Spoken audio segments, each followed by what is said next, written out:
ನಮಸ್ಕಾರ. ನಾವಿವತ್ತು ಒಂದು ದೊಡ್ಡ ಕಾಲಘಟ್ಟದಲ್ಲಿದ್ದೀವಿ. ಸಮಾಜ ಎರಡು ಧ್ರುವಗಳ ಮಧ್ಯೆ ವಿಭಜನೆ ಆಗಿದೆ. ಸಂಪೂರ್ಣವಾಗಿ ಬಲಪಂಥೀಯ ಮತ್ತು ಸಂಪೂರ್ಣವಾಗಿ ಎಡಪಂಥೀಯ. ಇದರ ಮಧ್ಯೆ ನಮ್ಮ ಸಾಂಸ್ಕೃತಿಕ ಲೋಕ ಕೂಡ ಒಡೆದು ಹೋಗಿದೆ. ಈ ವಿಭಾಗಗೊಂಡ ಜಾಗದಲ್ಲಿ ನಿಂತ್ಕೊಂಡಂತಹ ಮಹನೀಯರು ಅಂತ ಹೇಳ್ತೀವಲ್ಲ, ಅವರು ವರ್ತಿಸುವ ರೀತಿ ಮತ್ತು ಅವರು ನೀಡುವಂತಹ ಹೇಳಿಕೆಗಳು ಬಹಳ ದೊಡ್ಡ ಪರಿಣಾಮವನ್ನ ಬೀರ್ತಾ ಇದ್ದಾರೆ.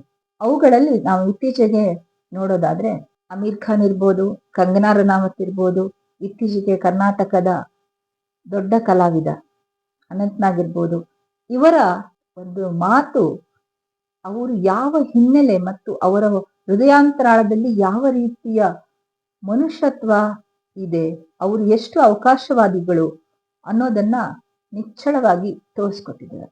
ಇದ್ರ ಬಗ್ಗೆ ನಾವು ಪ್ರಶ್ನೆಯನ್ನ ಕೇಳ್ತಾ, ನಾವು ಈ ಸಮಾಜದಲ್ಲಿ ಯಾಕೆ ಈ ಒಡಕು ಹುಟ್ಕೊಳ್ತಾ ಇದೆ, ಇದಕ್ಕೆ ಈ ಸಾಂಸ್ಕೃತಿಕ ಪ್ರತಿನಿಧಿಗಳಾದವರು ಹೇಗಿರ್ಬೇಕು ಅನ್ನೋದನ್ನೆಲ್ಲ ಒಂದು ಅನಾಲಿಸಿಸ್ ಮಾಡೋಣ ಇವತ್ತಿನ ಸಂಚಿಕೆಯಲ್ಲಿ. ನಾನು ಶೀಲಾ ಭಟ್, ಇದು ಕನ್ನಡ ಧ್ವನಿ.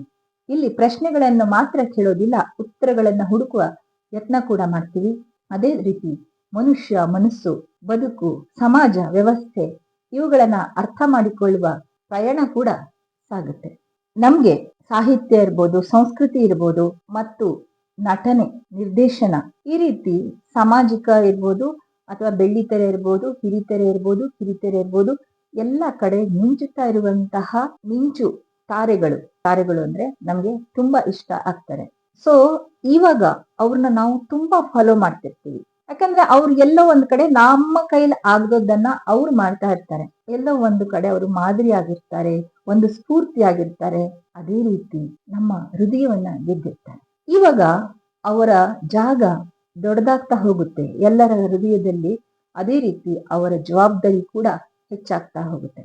ಇವತ್ತು ಭಾರತ ಒಂದು ತುಂಬಾ ಸೂಕ್ಷ್ಮ ಪರಿಸ್ಥಿತಿಯಲ್ಲಿದೆ. ಎಂತಹ ಪರಿಸ್ಥಿತಿ ಅಂದ್ರೆ ಪ್ರತಿ ಒಂದು ಹೇಳಿಕೆಯನ್ನು ತುಂಬಾ ಸೂಕ್ಷ್ಮವಾಗಿ ನೀಡಬೇಕಾದಂತಹ ಕಾಲ ಇದೆ. ಯಾಕಂದ್ರೆ ಮಕ್ಕಳು ಇವತ್ತು ಮೊದಲಿನ ಹಾಗೆ ಸುಮ್ನೆ ಹೇಳಿದ್ದನ್ನೆಲ್ಲ ಒಪ್ಪಿಕೊಳ್ಳುವ ಪರಿಸ್ಥಿತಿಯಲ್ಲಿ ಇಲ್ಲ. ಅವರು ಪ್ರಶ್ನೆ ಮಾಡೋದನ್ನ ಕಲಿತಿದ್ದಾರೆ. ಸುಮ್ನೆ ಅಪ್ಪ ನೆಟ್ಟ ಆಲದ ಮರಕ್ಕೆ ಅವರು ನೇಣು ಹಾಕೊಳ್ಳುವ ಪರಿಸ್ಥಿತಿಯಲ್ಲಿಲ್ಲ. ಅವರು ಇವಾಗ ಅಪ್ಪ ಯಾಕೆ ಆಲದ ಮರ ನೆಟ್ಟ, ನಾವ್ ಯಾಕೆ ಬಲಿ ಕೊಟ್ಕೊಬೇಕು ಅಂತ ಪ್ರಶ್ನೆ ಮಾಡೋದನ್ನ ರೂಢಿ ಮಾಡ್ಕೊಂಡಿದ್ದಾರೆ. ಈಗ ಅಂತಹ ಮಕ್ಕಳನ್ನ ನೀವು ಅಸಹ್ಯ, ಅಂಟುರೋಗ ಇಂಥ ಶಬ್ದಗಳನ್ನ ಆಡೋದನ್ನ ನೋಡ್ಬಿಟ್ರೆ ನಿಮ್ಮ ಮೇಲೆ ಇರುವ ಸಣ್ಣ ಪುಟ್ಟ, ದೊಡ್ಡದಿರ್ಲಿ ಸಣ್ಣ ಪುಟ್ಟ ಗೌರವವನ್ನು ಇರೋದಿಲ್ಲ. ಇಷ್ಟಕ್ಕೂ ಇವತ್ತಿನ ಜನ್ಜಿಗಳಿಗೆ ನೀವುಗಳು ಯಾರು ಅನ್ನೋದು ಹೆಚ್ಚು ಮಹತ್ವ ಆಗಿಲ್ಲ. ಇದನ್ನ ನೀವು ಅರ್ಥ ಮಾಡ್ಕೋಬೇಕು. ಯಾಕಂದ್ರೆ ಇವಾಗ ನೀವು 60, 70, 80, 90 ಹಂತದಲ್ಲಿ ಇರೋರಿಗೂ ಜಂಜಿಗಳಿಗೆ ಏನೂ ಅಲ್ಲ. ಯಾಕಂದ್ರೆ ಅವ್ರಿಗೆ ನಿಮ್ಮ ಸಿನಿಮಾಗಳು ಮಾಡೆಲ್ ಅಲ್ಲ, ಅಥವಾ ನಿಮ್ಮ ದಾರಿ ಮಾಡೆಲ್ ಅಲ್ಲ. ಆದ್ರೆ ನೀವು ಹೇಳಿದ ಮಾತಿದೆಯಲ್ಲ, ಅದು ಅವರನ್ನ ರೊಚ್ಚಿಗೆಬ್ಬಿಸೋದಕ್ಕೆ ಸಾಕಾಗುತ್ತೆ. ಇದು ಒಂದನೆಯ ಎಚ್ಚರಿಕೆ. ಎರಡನೇದೇನು ಅಂದ್ರೆ, ಕನ್ನಡದ ಅನಂತ್ನಾಗ್ ಇರ್ಲಿ, ಹಿಂದಿಯ ಅಮೀರ್ ಖಾನ್ ಇರ್ಲಿ, ಇವರು ಒಂದು ಕಾಲದಲ್ಲಿ ನಮ್ಮಂತಹ ಅಂದ್ರೆ ನಾನೊಂದು 25 ವರ್ಷದ ಹಿಂದೆ ನೋಡಿದಾಗ ನಮ್ಮ ಯೌವನದ ಆರಂಭದ ಕಾಲದಲ್ಲಿ, ಹದಿಹರೆಯದ ಕಾಲದಲ್ಲಿ ತುಂಬಾ ಮಾಡೆಲ್ ಆದಂತ, ಈ ತರ ಹೀರೋ ಇದ್ರೆ ಈ ತರ ಇರ್ಬೇಕಪ್ಪ ಅಂತ, ಆ ಹೀರೋಗೆ ಸರಿಯಾದ ತನ್ನ ಮುಖಭಾವ, ತನ್ನ ನಟನೆಗೆ ಯಾವುದು ಯೋಗ್ಯವೋ ಆ ಪಾತ್ರಗಳನ್ನ ಆಯ್ಕೆ ಮಾಡ್ಕೊಳ್ಳೋದ್ರಲ್ಲಿ ನಾನು ಅನಂತ್ನಾಗ್ ಅವ್ರನ್ನ ಮೆಚ್ಕೋತೀನಿ. ಆ ಆಯ್ಕೆಯ ಪ್ರಬುದ್ಧತೆಯನ್ನ ನಾನು ಮೆಚ್ಕೊಳ್ತೀನಿ, ಆ ಕಮಿಟ್ಮೆಂಟ್ ಅನ್ನ ನಾನು ಮೆಚ್ಕೊಳ್ತೀನಿ. ಅದೇ ವೇಳೆ ಇವತ್ತು ಯಾವುದೋ ಪ್ರಶಸ್ತಿಯೋ, ಸಿದ್ಧಾಂತವೋ ಅಥವಾ ಪೂರ್ವಾಗ್ರಹವೋ, ಇವುಗಳ ಹಿನ್ನೆಲೆಯಲ್ಲಿ ಯಾರು ದೇಶದ ವ್ಯವಸ್ಥೆಯ ಬಗ್ಗೆ ಪ್ರಶ್ನೆಯನ್ನ ಎತ್ತುತ್ತಾ ಇದ್ದಾರೆ, ಅವರ ಬಗ್ಗೆ ಅಂಟು ರೋಗ ಅಂತ ಮಾತನಾಡೋದಿದೆಯಲ್ಲ, ಇದು ಅವರಿಗೆ ಶೋಭೆ ತರುವಂತದ್ದಲ್ಲ. ಇದು ಎರಡನೇ ಅಂಶ. ಇದೇ ವೇಳೆ ನಾನು ಅಮೀರ್ ಖಾನ್ ಅವರನ್ನು ಪ್ರಶ್ನೆ ಮಾಡೋದಕ್ಕೆ ಇಷ್ಟಪಡ್ತೀನಿ. ಎಲ್ಲಿ ಹೋಯ್ತು ನಿಮ್ಮ ಸತ್ಯಮೇವ ಜಯತೆ, ತಾರೆ ಜಮೀನ್ ಪರ್, ಎಷ್ಟು ಒಳ್ಳೊಳ್ಳೆಯ ಸೋಷಿಯಲ್ ಕಾಸು, ಒಂದು ರಿಸರ್ಚ್ ಓರಿಯೆಂಟೆಡ್ ಒಳ್ಳೊಳ್ಳೆ ಸಿನಿಮಾಗಳನ್ನ ಕೊಟ್ಟಂತಹ ವ್ಯಕ್ತಿ, ಇದ್ದಕ್ಕಿದ್ದ ಹಾಗೆ 3 Idiots ಅಂತಹ ಸಿನಿಮಾಗಳಲ್ಲಿ ನಟನೆ ಮಾಡಿದಂತಹ ವ್ಯಕ್ತಿ ಚಲನಚಿತ್ರಕ್ಕೆ ಸ್ಫೂರ್ತಿಯಾದವರಿಗೂ ತನಗೂ ಸಂಬಂಧ ಇಲ್ಲ, ಸಿನಿಮಾಕ್ಕೂ ಸಂಬಂಧ ಇಲ್ಲ ಅಂತ ಹೇಳಿಕೆ ಕೊಡ್ತಿದ್ರಲ್ಲ, ಎಲ್ಲಿ ಹೋಯ್ತು ನಿಮ್ಮ ಆತ್ಮಸಾಕ್ಷಿ? ಎಲ್ಲಿ ಹೋಯ್ತು ಆ ಜಾಗೃತ ಅಮೀರ್ ಖಾನ್ ವ್ಯಕ್ತಿತ್ವ ಅಥವಾ ಪ್ರಭಾವಳಿ?